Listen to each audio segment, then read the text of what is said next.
He's trying to ruin our republic. He's trying to torch it.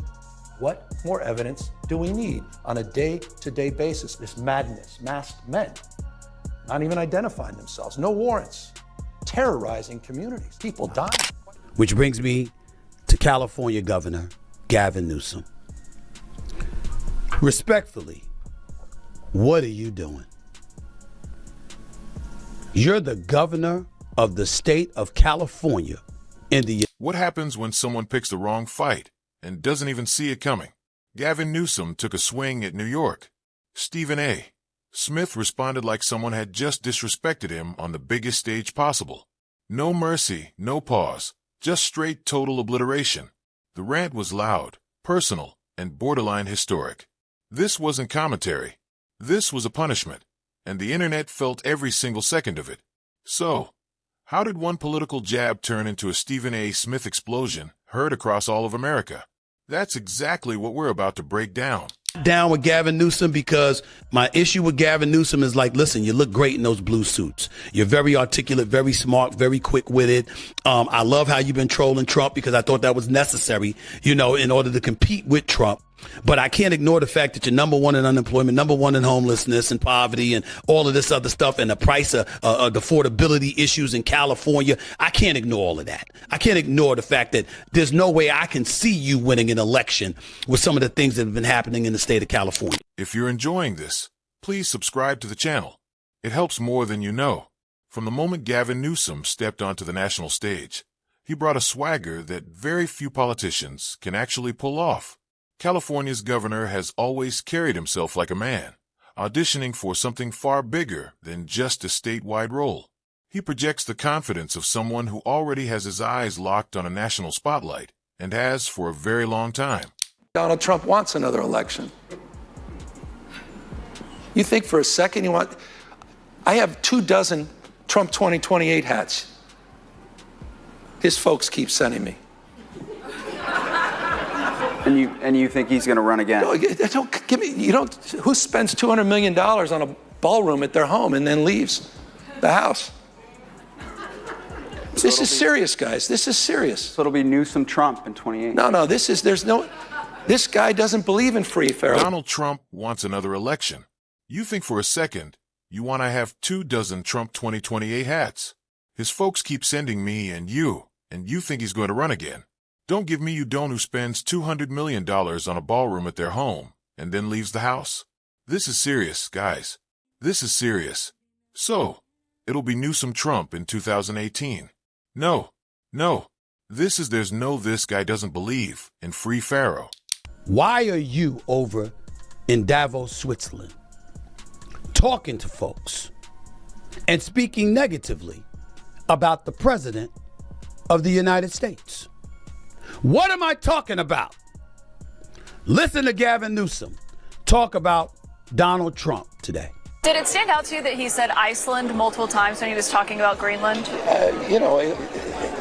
And that every time a windmill turns, it costs $1,000. A lot of. But in recent months, that towering ambition collided head-on with one of the loudest, most unfiltered voices in American media, and the result was nothing short of a spectacle. On his program, Stephen A. Smith didn't simply disagree with Newsom.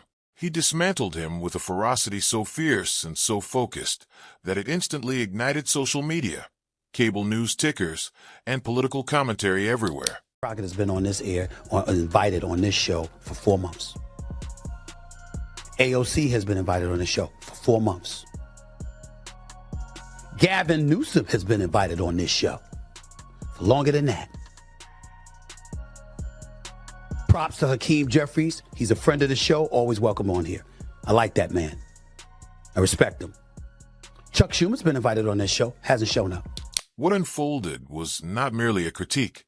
It was a full-blown rhetorical obliteration, fiercely delivered and impossible for anyone paying attention to ignore.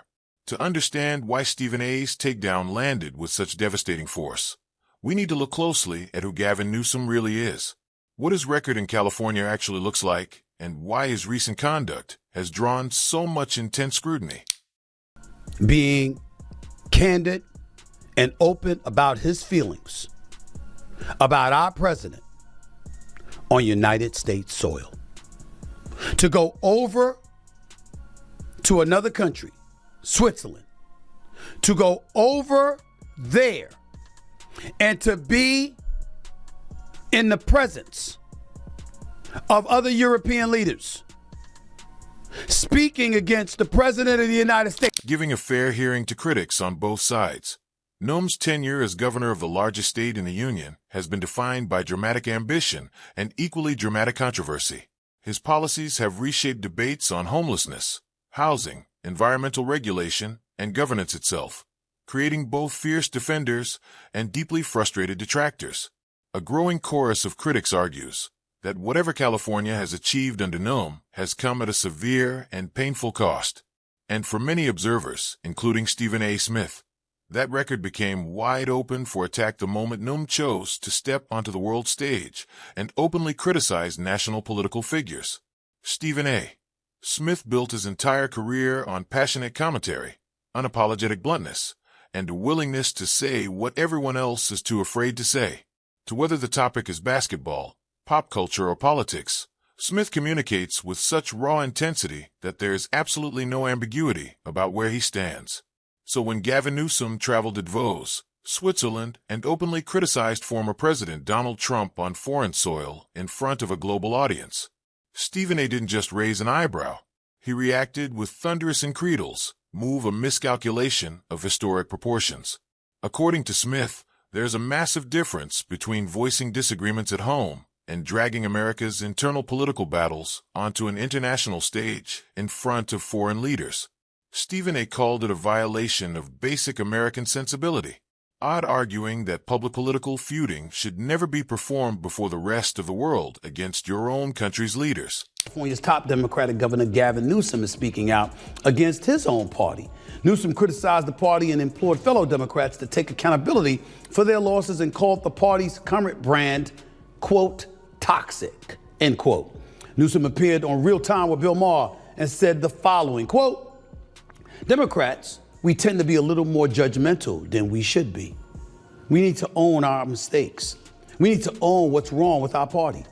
Part of the problem with the Democratic brand is that The commentary wasn't polite. It wasn't restrained. It was a verbal confrontation that made one thing crystal clear. Newsom had crossed a serious line in Stephen A.'s eyes, and that line demanded a heated, highly public response. But Stephen A.'s attack didn't come out of nowhere. It landed on top of an already existing mountain of criticism. Across the country, critics of Gavin Newsom have been raising sharp, urgent grievances about how California is actually being run. One of the most persistent, homelessness. Despite billions of dollars thrown at the problem, the unhoused population in cities like Los Angeles, San Francisco, and San Diego didn't shrink. It expanded. The grand plans produced frustration, not solutions, feeding public outrage and fueling arguments that the state's ambitions have delivered deeply disappointing results. Similarly, the cost of living in California remains infamously crushing. Housing affordability continues to be a near-constant source of stress for middle-class families, with rent and home prices well above national averages. California's tangle of regulatory complexity, land use restrictions, and sky-high construction costs has kept supply tight and prices brutal. My personal belief is that the political career of Gavin Newsom is in peril, if not flat out over. His presidential aspirations have been eviscerated. There is no way he overcomes this. No way. And in regards to Karen Bass, to say nothing, you can come and speak out, but that video will live in infamy. Critics argue that Newsom's efforts to ease zoning barriers and allow more housing density have not delivered any meaningful relief, leaving residents to struggle financially, while the promises of innovation feel completely hollow in their everyday lives. High taxes and punishing energy costs pile on even more pressure, painting a picture for detractors of a state where opportunity seems reserved for the ultra-wealthy, while the average person can barely keep up. Beyond that, California's approach to public safety has been another explosive flashpoint. Some detractors claim that criminal justice reforms championed under Noem's administration have contributed to a dangerous perception of leniency and that rising crime in certain areas has shattered public confidence in state leadership entirely. Oh, even voices from within Newsom's own party have started asking serious questions. Veteran Democratic strategist David Axelrod, a figure with deep influence, publicly called out what he described as Newsom's relentless self-promotion, suggesting the governor's obsession with his national profile has come directly at the expense of actually governing. That critique didn't come from the opposition. It came from inside the room. People, end quote. Newsom recently launched a new podcast called, quote, This is Gavin Newsom, end quote. The California governor hosted conservative guests like Charlie Kirk and the aforementioned Steve Bannon. Newsom also found common ground with the right on the issue of transgender athletes competing in women's sports. He called these athletes' participation, quote, deeply unfair, end quote. Bravo. Bravo. I mean, bravo. I'm so very touched, Gavin Newsom. Amid this avalanche of criticism, Stephen A. Smith's roast wasn't aimed at just one speech or one moment. It was aimed at the entire narrative Newsom has been carefully constructing. Smith questioned whether the governor's decision to attack Trump overseas was even remotely strategically sound, especially with California drowning in serious problems right at home. When I look at sanctuary status, affordability, homelessness, and the cost of living, Smith said, I see problems that demand attention before we take our disputes to an international stage. In other words, fix your own house before you start lecturing the world. Stephen A. framed the confrontation as less about policy disagreement and more about misplaced priorities and damaged credibility. One, he made it unmistakably clear that he believed Newsom should be focused on governing California, not seizing international stages to score cheap political points. Equally striking was Smith's direct assault on Newsom's record and its real impact on real Californians, calling out affordability as a crisis that has happened directly on Gavin Newsom's watch. This wasn't just media criticism. This was a direct connection between political decisions and the lead reality of people who pay taxes, pay rent, and fight every day just to survive in that state. Say whatever you want here. As a governor from the opposite side of the aisle of a state in the United States on American soil, fine. But I'm one of those people, when we go somewhere else, it's America first. You know, our problems, yeah, are our problems.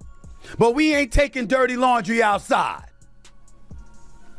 Now, I know that sounds juvenile. I get that. Very simplistic in the eyes of a lot of people. But some things are worthy of... Some may argue Stephen A.'s confrontation was pure theater, built for buzz rather than substance. But even Newsom's most loyal defenders have struggled to fully dismiss the larger point. California's problems are real and the state's solutions have been uneven at best. While Newsom has championed environmental leadership, renewable energy investment, and bold policy reform, critics argue that outcomes have consistently and embarrassingly lagged behind the promises. California's energy grid still draws scrutiny. The state's landmark high-speed rail project remains buried in delays and budget overruns so staggering they're nearly impossible to defend. And then there are the political ambitions, which cast a long dark shadow over everything. With an obvious eye on a possible 2028 presidential run, I assure many views national commentary as pure positioning, building a brand, staying in headlines, and crafting an image as the face of the Democratic Party, rather than anything resembling genuine leadership. Like Gavin Newsom. I think the brother looks the part. He looks presidential in them damn blue suits, no doubt about it. He's sharp as a tack. He's smart as hell. But on far too many occasions, when he was spewing out facts, it was rife with emotion. Instead of addressing the facts that the right was throwing in his direction to debunk anything that he had to say. But we forgot to mention that to Bill Maher on Real Time. Critics argue that while California's challenges continue to pile up, Newsom seems far more invested in shaping a national profile than rolling up his sleeves and actually solving them. It is this tension, ambition versus governance, performance versus results, that Stephen A. zeroed in on with laser precision. He called out Newsom directly for prioritizing fights that play well in headlines over doing the hard, unglamorous work of serving the people he was elected to represent day in and day out. Perhaps the most devastating part of Stephen A's roast was the way he connected Newsom's political bravado to the very real, very tangible problems left unresolved back home. He didn't merely say Newsom was wrong. He cataloged methodically and mercilessly how the governor's choices have fueled public frustration and eroded public trust. For Stephen A., this was never about ideology. It was about one thing: accountability. When Newsom stood on foreign soil and publicly attacked a former U.S. president, Stephen A. saw it for exactly what it was: a glaring, embarrassing example of misplaced focus. A political misstep that didn't just look bad, it exposed him. Of California that you would say that. Why didn't you add that you were the one doing it? Because that's exactly what the hell you were doing. When you talked about the right, when you talked about conservatives, when you talked about conservative folks out there and what their principles were and how they may not have been for transgender athletes competing in sports, how they may not have been for, for open borders, how they may not have been for sanctuary cities. Didn't you question? This roast was not a single soundbite. It was a full-throated, sustained, scorching critique delivered with the kind of rhetorical force that only Stephen A. Smith can bring to a moment like this. Viewers who tuned in expecting a dry political conversation were instead hit with the razor-sharp, deeply insightful takedown that challenged Newsom on both substance and strategy. It wasn't personal in the sense of cheap shots. It was personal in the most important sense possible. It held Newsom directly accountable for the concrete impact of his leadership on ordinary people in California and across the country. To be fair, Newsom does have genuine passionate supporters who see his record in a completely different light. They point to California's massive economic output, its global leadership in technology and innovation, and its strong responses to public health and environmental challenges as clear evidence of effective governance. They argue the state's problems are deeply systemic, far too complex to pin on any single governor. And they contend that engaging in national political discourse is not just acceptable, it is necessary for shaping policy that affects all Americans.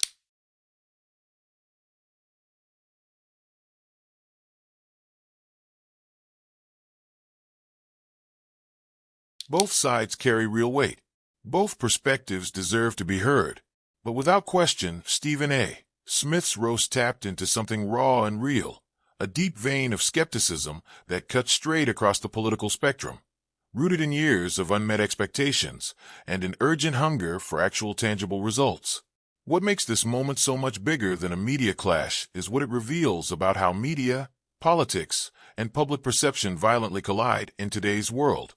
Political leaders are now expected to govern effectively, command national attention, and master the media spotlight all at once. Fail in even one of those areas, and the consequences are immediate, public, and brutal. Watch Stephen A.'s takedown of Gavin Newsom showed exactly how fast a political narrative can crumble when the right voice questions not just your policies, but your judgment and your priorities. This was not a throwaway moment.